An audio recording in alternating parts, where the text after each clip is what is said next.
মিথুন ৰাশিৰ জীৱনত কিয় ইমান দুখ, সুখ আহিও কিয় আঁতৰি যায়?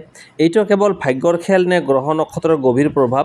আজিৰ এই ভিডিঅ'ত জানিম মিথুন ৰাশিৰ দুখৰ আচল কাৰণ, কেতিয়া এই কঠিন সময় শেষ হ'ব আৰু কেনেকৈ জীৱনত সুখ সফলতাৰ দুৱাৰ মুকলি হ'ব। শেষলৈকে নিশ্চয় চাই থাকক, কাৰণ শেষৰ মেছেজটোৱে আপোনাৰ জীৱন সলনি কৰিব পাৰে। মিথুন ৰাশিৰ জীৱনত কিয় ইমান দুখ? বন্ধু-বান্ধৱীসকল, বহু মিথুন ৰাশিৰ মানুহৰ মনত এটা প্ৰশ্ন সদায় ঘূৰি ফুৰে, মোৰ জীৱনত কিয় ইমান বাধা, ইমান দুখ আৰু ইমান পৰীক্ষা? যেন সকলো কাম ঠিক হ'বলৈ বুলি ভাবিলেই হঠাতে কিবা নহয় কিবা সমস্যাই আগবাঢ়ি আহে। যদি আপোনাৰ এনে অনুভৱ হয়, তেন্তে এই কথাখিনি মনোযোগেৰে শুনিব। মিথুন ৰাশিৰ অধিপতি গ্ৰহ হৈছে বুধ গ্ৰহ। বুধে বুদ্ধি, যোগাযোগ, শিক্ষা আৰু ব্যৱসায়ৰ শক্তি দিয়ে।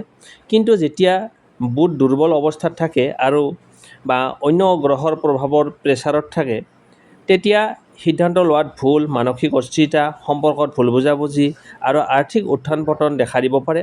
সেইবাবে বহু সময়ত মিথুন ৰাশিৰ জাতক জাতিকাই জীৱনত অধিক সংগ্ৰাম অনুভৱ কৰে। আন এটা গুৰুত্বপূৰ্ণ কাৰণ হৈছে মিথুন ৰাশিৰ মানুহে বহুত চিন্তা কৰে। তেওঁলোকে প্ৰতিটো বিষয় গভীৰভাৱে ভাবি থাকে। বহু সময়ত সৰু সমস্যাকো ডাঙৰ কৰি লয়, যাৰ ফলত মানসিক চাপ বৃদ্ধি পায়। এই মানসিক অস্থিৰতাই বহু সুযোগ হাতৰ পৰা নাইকিয়া কৰিব পাৰে।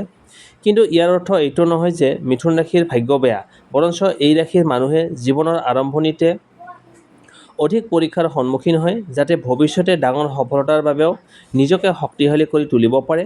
বহু সফল ব্যক্তি আছে যিসকলে আৰম্ভণিৰ জীৱনত বহু কষ্ট পাইছিল, কিন্তু পিছত নিজৰ বুদ্ধি আৰু অধ্যৱসায়ৰ জৰিয়তে ডাঙৰ সফলতা লাভ কৰিছিল। মিথুন ৰাশিৰ বাবে আটাইতকৈ ডাঙৰ শক্তি হৈছে জ্ঞান, যোগাযোগ আৰু নতুন কিবা শিকাৰ আগ্ৰহ। যদি আপুনি নিজৰ লক্ষ্য সলনি নকৰি ধৈৰ্য ধৰে, ইতিবাচক চিন্তা কৰে আৰু নিয়মিত পৰিশ্ৰম কৰি থাকে, তেন্তে লাহে লাহে জীৱনৰ বাধাবোৰ আঁতৰি যাব। সুখ আহিও কিয় আঁতৰি যায়? বহু মিথুন ৰাশিৰ মানুহে অনুভৱ কৰে যে জীৱনত সুখ, সফলতা বা ভাল সুযোগ একেবাৰে ওচৰলৈ আহে, কিন্তু শেষ মুহূৰ্তত যেন সকলো সলনি হৈ যায়। চাকৰিৰ সুযোগ, ব্যৱসায়ৰ লাভ, সম্পৰ্ক বা টকা পইচাৰ ক্ষেত্ৰতো আশাৰ জাগিলেও কেতিয়াবা অদৃশ্য বাধাই সেইবোৰ আঁতৰাই নিয়ে। জ্যোতিষীয় দৃষ্টিভংগীৰে চালে বুধ গ্ৰহৰ অৱস্থা, সময়ৰ দশা মহাদশা আৰু আন গ্ৰহৰ প্ৰভাৱে এনে উত্থান পতন আনিব পাৰে বুলি বিশ্বাস কৰা হয়। কিন্তু ইয়াৰ অৰ্থ এইটো নহয় যে সুখ আপোনাৰ ভাগ্যত নাই। বহু সময়ত সফলতা পোৱাৰ আগতেই জীৱনত ধৈৰ্য, অভিজ্ঞতা আৰু সঠিক সিদ্ধান্ত লোৱাৰ শিক্ষা দিয়ে। আন এটা ডাঙৰ কাৰণ হৈছে অতিমাত্ৰা চিন্তা আৰু সিদ্ধান্ত সলনি কৰাৰ অভ্যাস। বহু মিথুন ৰাশিৰ মানুহে একে সময়তে বহু দিশত মন দিয়ে, ফলত এটা সুযোগো সম্পূৰ্ণৰূপে ব্যৱহাৰ কৰাৰ আগতেই আনটো দিশলৈ মন ঘূৰি যায়। এইটো অভ্যাসেই সফলতা পলম কৰাব পাৰে। সেইবাবে যদি আপুনি লক্ষ্যত স্থিৰ ৰাখে, ধৈৰ্য ধৰে, নিজৰ দক্ষতা বৃদ্ধি কৰে আৰু ইতিবাচক মনোভাৱ বজাই ৰাখে, তেন্তে যি সুখ এতিয়া আঁতৰি যোৱা যেন লাগে, সেয়াও এদিন স্থায়ীভাৱে আপোনাৰ জীৱনত আহিব পাৰে। মনত ৰাখিব, জ্যোতিষীয়ে সম্ভাৱনা আৰু সময়ৰ প্ৰৱণতাৰ কথা কয়। আপোনাৰ পৰিশ্ৰম, সিদ্ধান্ত আৰু অধ্যৱসায়ী শেষত জীৱনৰ ফলাফল গঢ়ি তোলে। এইটো কেৱল ভাগ্যৰ খেল নে গ্ৰহ নক্ষত্ৰৰ গভীৰ প্ৰভাৱ? বহুতে ভাবে মোৰ জীৱনত কি ঘটিছে সেয়া কেৱল ভাগ্যৰ খেল নে গ্ৰহ নক্ষত্ৰই সঁচাকৈয়ে প্ৰভাৱ পেলায়? এই প্ৰশ্নৰ উত্তৰ জ্যোতিষীয় দৃষ্টিভংগীত কিছু জটিল।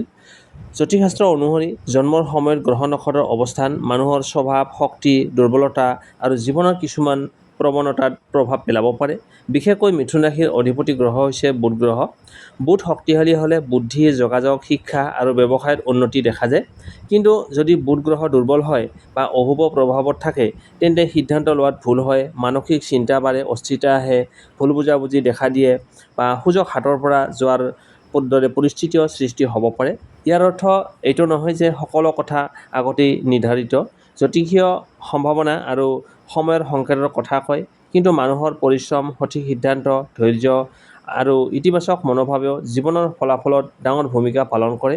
সেইবাবে যদি আপুনিও কষ্টৰ মাজেৰে গৈ আছে, তেন্তে কেৱল ভাগ্যক দোষ নিদিব, নিজৰ লক্ষ্যত অটল থাকক, ভুলৰ পৰা শিক্ষা লওক আৰু আগবাঢ়ি যাওক। জ্যোতিষীয়ে পথ দেখুৱাব পাৰে, কিন্তু সেই পথত খোজ পেলোৱাটো আপোনাৰ নিজৰ হাতত। মিথুন ৰাশিৰ দুখৰ আচল কাৰণ কি? মিথুন ৰাশিৰ জাতক জাতিকাৰ জীৱনত দেখা দিয়া দুখ বা বাধাৰ বিষয়ে জ্যোতিষীত কিছুমান ব্যাখ্যা দিয়া হয়। মনত ৰাখিব, এইবোৰ জ্যোতিষীয় বিশ্বাসৰ ওপৰত ভিত্তি কৰি ব্যাখ্যা কৰা হয়। সকলো মানুহৰ ক্ষেত্ৰত একেধৰণে প্ৰযোজ্য হ'বই বুলি ক'ব নোৱাৰি। প্ৰথমতে, মিথুন ৰাশিৰ অধিপতি গ্ৰহ হৈছে বুধ গ্ৰহ। বুধে বুদ্ধি, যুক্তিবোধ আৰু যোগাযোগৰ শক্তি দিয়ে। কিন্তু এই শক্তিৰ ফলতেই বহু মিথুন ৰাশিৰ মানুহে অতিমাত্ৰা চিন্তা কৰে, সৰু সমস্যাকো ডাঙৰ বুলি অনুভৱ কৰাৰ বাবে মানসিক প্ৰেছাৰ টেনশ্যন বৃদ্ধি পায়।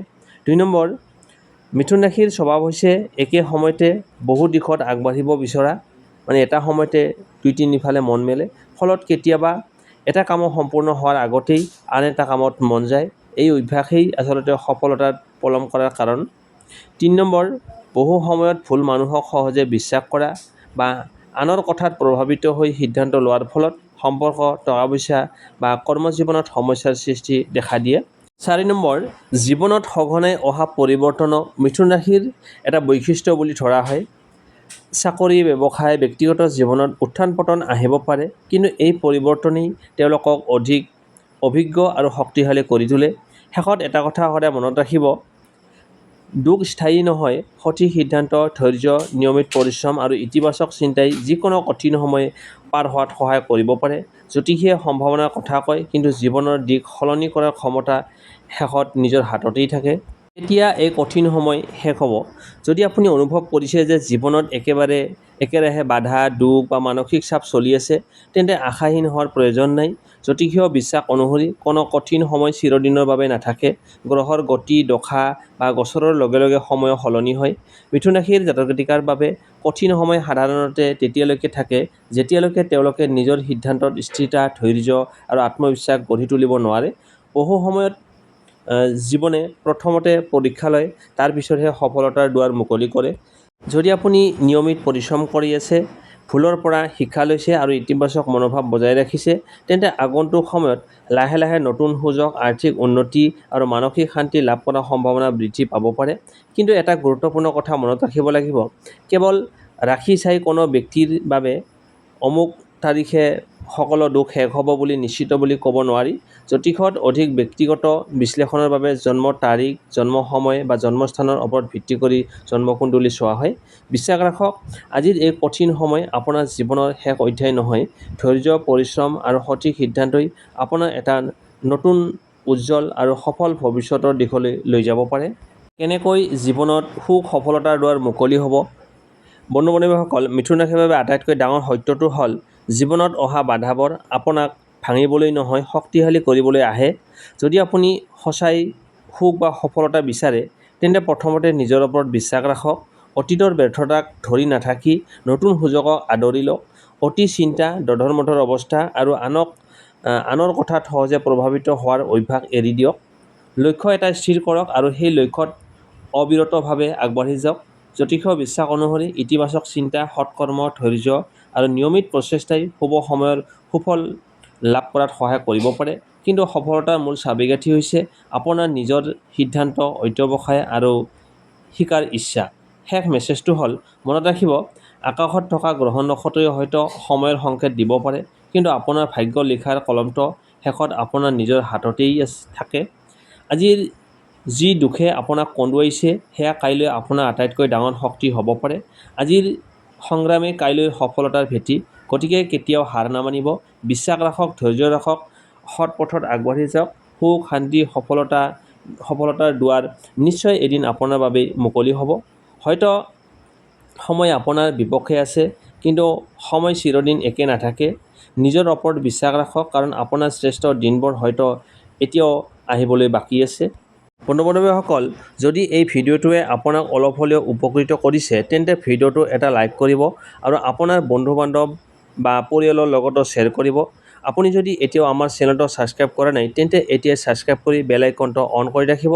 তেতিয়াহে ৰাশিফল, ভাগ্য, গ্ৰহ নক্ষত্ৰ আৰু জীৱনৰ গুৰুত্বপূৰ্ণ আপডেটসমূহ সৰ্বপ্ৰথমে লাভ কৰিব।